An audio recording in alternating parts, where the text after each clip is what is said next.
Good morning बच्चों।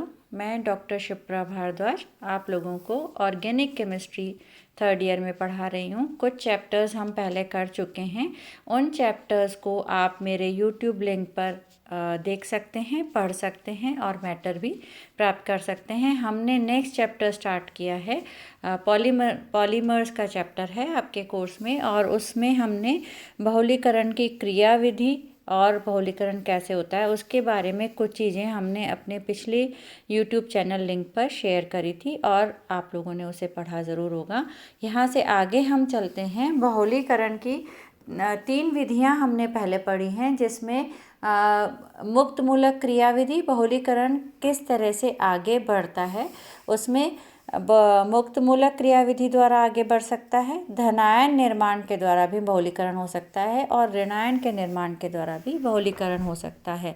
इस बहुलीकरण में 3 पद होते हैं। पहला होता है श्रृंखला इनिशिएशन का पद, श्रृंखला प्रारंभ होने वाला पद, जिसमें कि मुक्त मूलक का निर्माण या आयन का निर्माण होता है। इसके बाद दूसरा पद होता है श्रृंखला संचरण करने वाला पद, जो कि एक एक नए आयन के निर्माण के साथ एक एक उस पर यूनिट किसी मोनोमर की जोड़ती जाती है और एक नई चेन बनती जाती है, लेकिन उसमें मुक्त मूलक धनायन या ऋणायन इंटैक्ट रहता है, वो रहता है उपस्थित। और तीसरा इसमें पद होता है अभिक्रिया के समापन का पद, यानी बहुलीकरण को समाप्त करने वाला पद। इस तरह के पद में 2 मुक्त मूलक आपस में जुड़ जाते हैं और मुक्त मूलक जो है वो उसकी संख्या उस बहुलक में समाप्त हो जाती है, अर्थात वो बहुलीकरण अभिक्रिया वहीं पर रुक जाती है।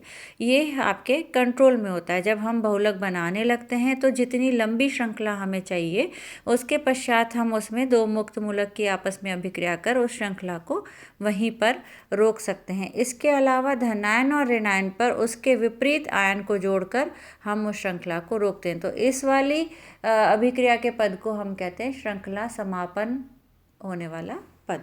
चलिए अब इसके आगे हम देखते हैं। हमने देखा था बहुलीकरण की विभिन्न अभिक्रियाएं जिनमें हम देख रहे थे। अब नेक्स्ट हम देखते हैं उपसय संयोजक बहुलीकरण की अभिक्रिया।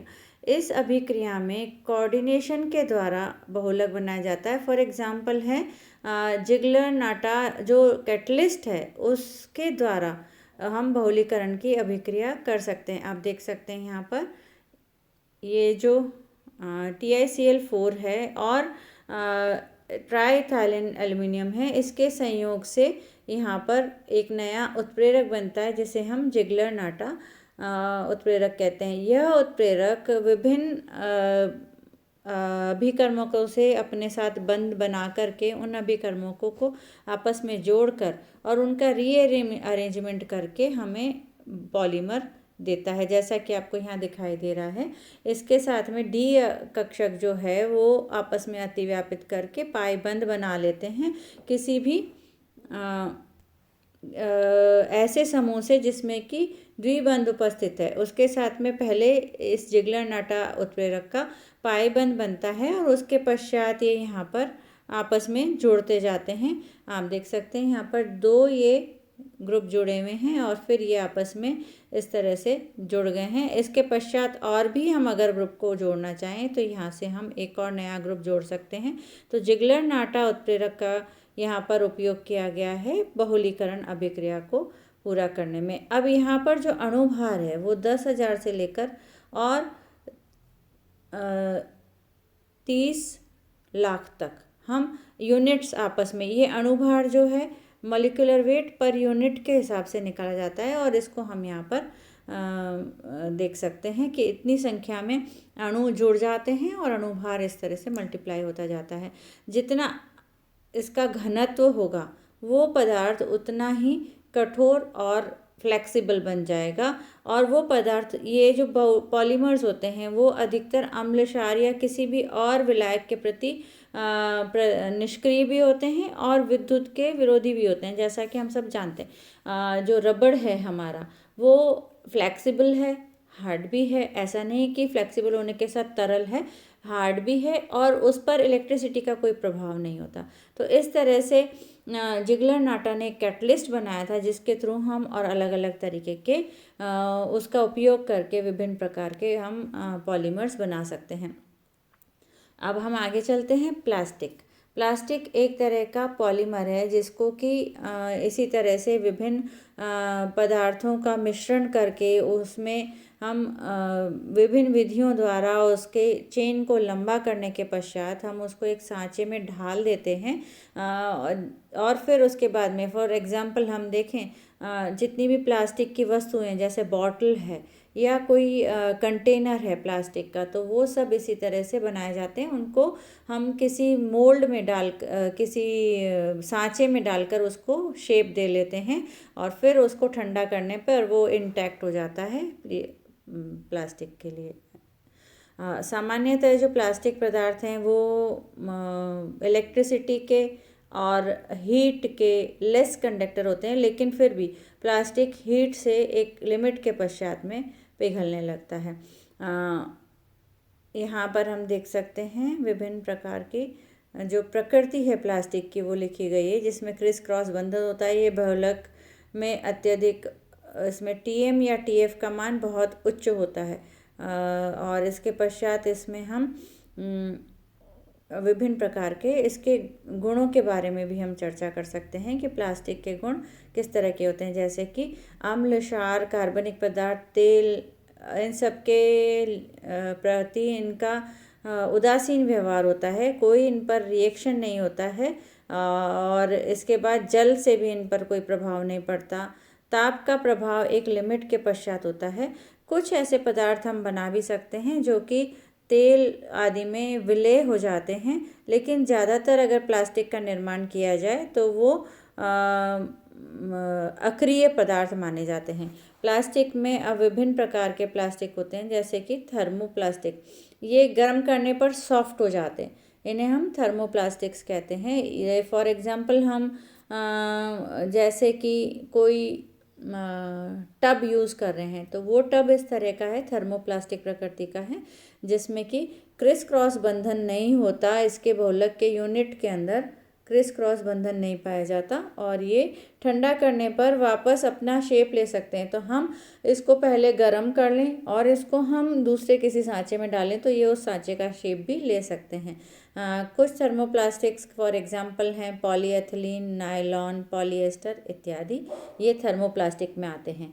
इसके विपरीत कुछ होते हैं प्लास्टिक जिन्हें हम कहते हैं थर्मोसेटिंग प्लास्टिक्स, जो इन्हें हम गरम करके और किसी एक सांचे में डाल लें तो उसके बाद जब वो कठोर पदार्थ में बदल जाते हैं तो उसके पश्चात हम उन्हें वापस से मेल्ट नहीं कर सकते या वापस से लूज़ करके उसे नए शेप में नहीं ढाल सकते। इन्हें कहते हैं हम थर्मोसेटिंग प्लास्टिक। फॉर एग्जांपल हमारा bakelite, phenol formaldehyde resin, urea formaldehyde resin, ये सारे जो रेजिन हैं ये एक बार टेम्परेचर के साथ में अपने आप को जब सेटल कर लेते हैं और हार्ड बन जाते हैं तो ये वापस से पिघलाए नहीं जा सकते। फॉर एग्ज़ाम्पल कुछ और ऐसे भी पदार्थ हैं जिनको हम क्रिस क्रॉस बंधन द्वारा कांच की स्थिति में भी परिवर्तित कर सकते हैं। ऐसे पदार्थ कांच भी कहलाते हैं जो प्लास्टिक के कांच होते हैं, स्पेशली जैसे प्लेक्सी ग्लास है या हमारा आप देख सकते हैं फाइबर शीट जो है वो भी प्लास्टिक की होती है, लेकिन वो ट्रांसी होती है, ट्रांसपेरेंट होती है, तो उसे हम इसमें कंसिडर कर सकते हैं। इसके बाद में नेक्स्ट हम देखें प्लास्टिसाइज़र। प्लास्टिसाइज़र जो है वो लचीले होते हैं, उनमें अधिक श्यानता होती है और वो उच्च ताप पर सॉफ्ट नहीं होते हैं। इन्हें हम प्लास्टिसाइज़र्स कहते हैं। इनके कुछ उदाहरण जैसे कि पॉलीविनाइल क्लोराइड कठोर प्लास्टिक है, इसी तरह से ऑक्टिल, थैलेट एट्सेट्रा, कुछ इस तरह के पदार्थ हैं जो प्लास्टिसाइज़र कहलाते हैं। हम इन सब पॉलीमराइजेशन में कुछ इम्पॉर्टेंट पॉलीमर्स हैं जो हम डे टू डे लाइफ में हमारे रूटीन में काम में लेते हैं, हम उनके बारे में, उनकी संरचना, उनका बनना, इसके बारे में कुछ अध्ययन कर सकते हैं। यहाँ पर आप देख सकते हैं, सबसे पहला है विनाइल पॉलीमर, जो कि पॉलीस्टायरीन के नाम से भी जाना जाता है। विनाइल पॉलीमर में एक vinyl means CH2 double bond CH bond CH3, ये वाला बॉन्ड CH2, इस तरह का ग्रुप जिसमें कि एक कार्बन सिंगल बॉन्ड से सेपरेट होता है, विनाइल समूह कहलाता है। यहाँ पर आप देख सकते हैं, ये है स्टायरीन C6H5CH2 स्टायरीन, ये विनाइल है, विनाइल पदार्थ है जिसका कि हम पॉलीमर बनाते हैं। इसका जो पॉलीमर है वो मुक्त मूलक क्रियाविधि द्वारा बनाया जाता है। इसमें हम परऑक्साइड और सूर्य का प्रकाश काम में लेते हैं। तो इन उत्प्रेरकों की उपस्थिति में, परऑक्साइड ऑलरेडी हम अच्छे से जानते हैं कि प्रकाश की उपस्थिति में OH फ्री रेडिकल बना देता है। तो इसकी उपस्थिति में जब हम स्टायरीन की अभिक्रिया कराते हैं तो हमें पॉलीस्टायरीन पॉलीमर मिलता है। क्रियाविधि में हम देख सकते हैं, जो हमारा परऑक्साइड है, चाहे वो हाइड्रोजन परऑक्साइड है, चाहे वो एल्काइल परऑक्साइड है, जब वो प्रकाश की उपस्थिति में आता है तो दो मुक्त मूलक बना देता है RO। ये RO स्टायरीन पर जाकर के अटैक करता है, जहाँ के आपको दिखाई दे रहा है इस तरह से, और ये जो डबल बॉन्ड है वो यहाँ पर फ्री रेडिकल बना देता है। इस पर दोबारा एक अन्य मॉलिक्यूल का अटैक वापस हो सकता है और फिर एक नया फ्री रेडिकल बनता है, और इस तरह से ये श्रृंखला चल पड़ती है। एक लिमिट तक हमें जितने यूनिट्स इसमें जोड़ने हैं हम जोड़ते जाते हैं, और श्रृंखला समापन के लिए हम फिर वापस से H2O2 या एल्काइल परऑक्साइड का प्रयोग करते हैं। जो मुक्त मूलक है उस अभिक्रिया को, इस मुक्त मूलक को, ये जो यहाँ दिखाई दे रहा है, इस मुक्त मूलक पर आकर जुड़ जाता है और अभिक्रिया को वहीं रोक देता है। तो इस तरह से ये एक रेखीय बहुलक है। बहुलक भी विभिन्न प्रकार के, जो हमने अपनी पिछली कक्षा में डिस्कस करे थे, रेखीय या ब्लॉक्ड या ऑल्टरनेट, इस तरह के अलग अलग प्रकार के बहुलक होते हैं। ये रेखीय बहुलक है। चलिए, इसके पश्चात हम देखते हैं पॉलीविनाइल क्लोराइड PVC, जो बहुत कॉमनली हमारे रोज़मर्रा की ज़िंदगी में शामिल पॉलीमर्स हैं। स्टायरीन पॉलीमर कपड़ों में काम में आता है। पॉलीविनाइल क्लोराइड PVC है, ये पॉलीमर प्लास्टिक की चीज़ें बनाने में काम में आता है। और इसके अलावा पॉलीविनाइल एसीटेट है, ये भी हमारे उपयोग में डे टू डे लाइफ में आता है। पॉलीक्लोराइड एसीटेट है, और इसके अलावा पॉलीविनाइलिडीन क्लोराइड है। ये सारे बहुलक हम अपनी डे टू डे लाइफ में काम में लेते हैं, और इनके बारे में हम अब नेक्स्ट क्लास में पढ़ेंगे।